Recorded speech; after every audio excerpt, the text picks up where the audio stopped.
कभी सोचा है कि हर सामान पर बनी ये सीधी साधी काली और सफेद लकीरें, ये सिर्फ लकीरें हैं या फिर हमारी पूरी दुनिया को चलाने वाला एक सीक्रेट कोड? तो आज हम इसी की कहानी में उतरने वाले हैं, बारकोड की कहानी। और ये भी जानेंगे कि कैसे इन मामूली से दिखने वाली धारियों ने सब कुछ बदल कर रख दिया।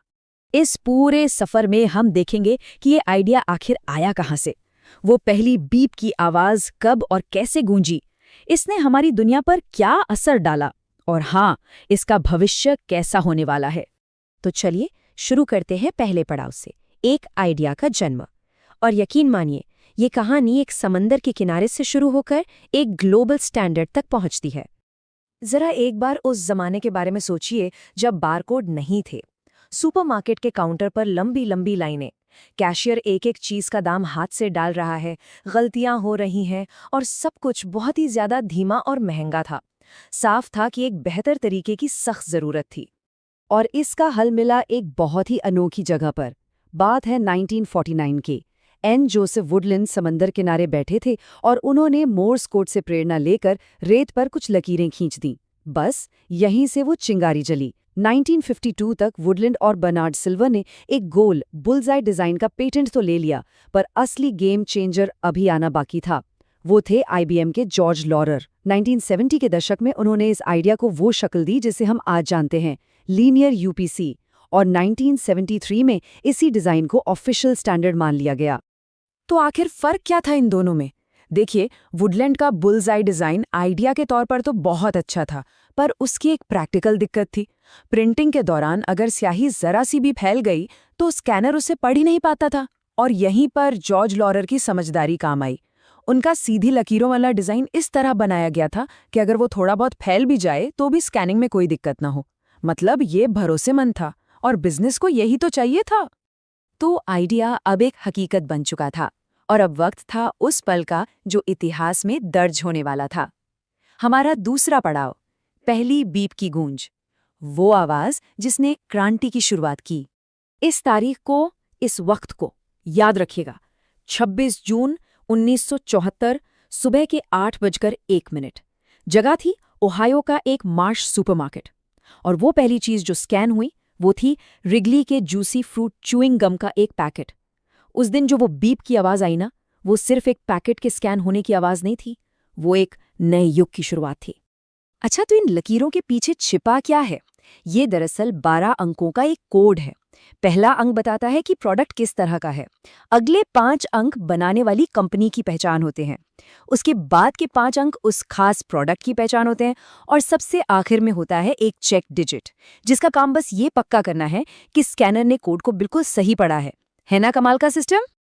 तो बीप की आवाज ने दुनिया में अपनी जगह बना ली थी, पर इसका असली असर कितना गहरा था, चलिए अब ये देखते हैं। तीसरा पड़ाव, वो धारियां जिन्होंने दुनिया बदल दी। और ये असर सिर्फ दुकानों तक सीमित नहीं था। याद है वो धीमी चेकआउट लाइनें और हाथ से होने वाली गलतियां? बारकोड ने सब बदल दिया। डेटा अपने आप कंप्यूटर में जाने लगा, जिससे समय और मेहनत दोनों बचे। गलतियां लगभग खत्म हो गईं। और इसी की वजह से बड़े बड़े रिटेल चेन्स और ग्लोबल सप्लाई चेन का बनना मुमकिन हो पाया। अब किसी भी प्रोडक्ट को फैक्ट्री से ग्राहक के हाथ तक ट्रैक करना आसान हो गया था, और दुकानों के लिए भी हजारों लाखों प्रोडक्ट्स का हिसाब रखना चुटकियों का खेल बन गया। लेकिन बारकोड का सबसे बड़ा और शायद सबसे जरूरी असर हमारी सेहत पर पड़ा है। हेल्थ केयर में तो इसने सचमुच जानें बचाई हैं। एक स्टडी में पता चला कि अस्पतालों में बारकोड सिस्टम आने के बाद मरीजों को गलत दवा देने की घटनाओं में 82% की जबरदस्त कमी आई। 82%! सोचिए, ये कोई छोटा मोटा नंबर नहीं है, ये बहुत बड़ी बात है। और ये सिर्फ दवाइयों तक ही सीमित नहीं है। जैसा कि इस चार्ट में दिख रहा है, बारकोड का इस्तेमाल सही मरीज की पहचान करने, ब्लड सैंपल्स को ट्रैक करने, ब्लड ट्रांसफ्यूजन को सुरक्षित बनाने और यहाँ तक कि सर्जिकल टूल्स का हिसाब रखने के लिए भी होता है। ये एक साइलेंट गार्डियन की तरह हमारी सुरक्षा कर रहा है। और एक और कमाल का फायदा हुआ, जिसके बारे में शायद किसी ने सोचा भी नहीं था, इनोवेशन।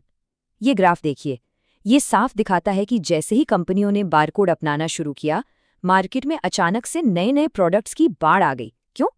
क्योंकि जब कंपनियों को अपनी इन्वेंट्री मैनेज करने की टेंशन नहीं रही, तो वो नए आइडियाज पर ज्यादा ध्यान दे पाईं। मतलब बारकोड ने इनोवेशन को भी बढ़ावा दिया। तो ये तो हुई कल और आज की बात। पर कहानी यहाँ खत्म नहीं होती। अब चलते हैं भविष्य की तरफ, हमारा आखिरी पड़ाव, बारकोड का भविष्य, जो एक प्राइस टैग से कहीं ज्यादा होने वाला है। देखिए, अब तक हम जिन बारकोड्स की बात कर रहे थे वो थे 1D बारकोड, सीधी लकीरें जिनमें बस कुछ नंबर स्टोर हो सकते थे। पर अब जमाना है 2D बारकोड्स का, जैसे कि QR कोड। ये सिर्फ लकीरें नहीं बल्कि छोटे छोटे चौकोर डिब्बों का एक जाल है, और इनमें हजारों गुना ज्यादा जानकारी स्टोर हो सकती है। वेबसाइट के लिंक, प्रोडक्ट की पूरी कहानी, पेमेंट की जानकारी, मतलब सब कुछ। और ये बदलाव ना बस ऐसे ही नहीं हो रहा है। बारकोड को मैनेज करने वाली ग्लोबल संस्था GS1 एक बहुत बड़ा मिशन चला रही है, जिसका नाम है सनराइज 2027। इसका एक ही मकसद है, 2027 तक पूरी दुनिया के रिटेल सिस्टम को इन ज्यादा पावरफुल 2D बारकोड्स के लिए तैयार करना। और इसे करने का प्लान भी बड़ा मजेदार है। क्रॉल, वॉक, रन, मतलब धीरे धीरे आगे बढ़ना। क्रॉल फेज में ब्रांड्स अपनी पैकेजिंग पर 2D कोड्स लगाना शुरू करेंगे और दुकानदार अपने स्कैनर बदलेंगे। वॉक फेज में इन कोड्स में एक्सपायरी डेट जैसी और जानकारी डाली जाएगी। और फिर आएगा रन फेज, जहां इन कोड्स का इस्तेमाल ग्राहकों से सीधे जुड़ने और सप्लाई चेन को और भी बेहतर बनाने के लिए होगा। और अब भविष्य की बात करें तो चीजें और भी दिलचस्प होने वाली हैं। जरा अदृश्य बारकोड की कल्पना कीजिए। इसमें बारकोड दिखेगा ही नहीं, वो पूरे पैकेट पर एक अदृश्य पैटर्न की तरह छपा होगा। इसका मतलब कैशियर को प्रोडक्ट को घुमाकर बारकोड ढूंढने की जरूरत ही नहीं। किसी भी एंगल से रखो, स्कैन हो जाएगा, चेकआउट सुपर फास्ट हो जाएगा और चोरी का खतरा भी कम। और शायद सबसे बड़ी क्रांति तब आएगी जब बारकोड और ब्लॉकचेन, ये दो बड़ी टेक्नोलॉजीज हाथ मिलाएंगी। सोचिए, एक ऐसा बारकोड जिसे कॉपी करना नामुमकिन हो, जो एक ऐसे डिजिटल रिकॉर्ड से जुड़ा हो जिसे कोई बदल नहीं सकता। इसका सीधा मतलब है नकली सामानों का खेल खत्म। आप स्कैन करके पता लगा सकेंगे कि आपका प्रोडक्ट 100% असली है या नहीं, जिससे ग्राहकों का भरोसा आसमान छू जाएगा। तो अगली बार जब आप किसी दुकान पर उस बीप की आवाज सुने, तो एक पल के लिए रुकिएगा और सोचिएगा कि वो आवाज सिर्फ एक प्रोडक्ट की कीमत नहीं बता रही, वो उस पूरी क्रांति की कहानी सुना रही है जो समंदर किनारे खींची गई कुछ लकीरों से शुरू हुई थी और आज हमारी पूरी दुनिया को चला रही है।